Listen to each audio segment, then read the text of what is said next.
Okay, so I ordered this 24-inch by 24-inch vacuum table from Cody.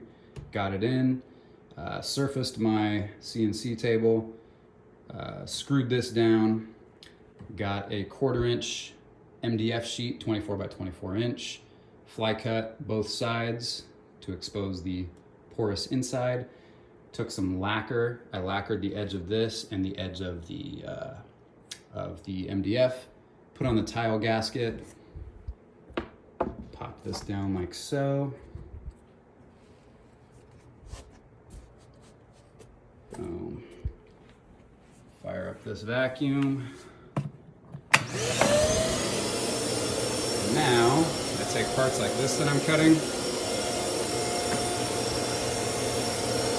Any oddly shaped parts like that, and it holds it down like a champ. Excellent job.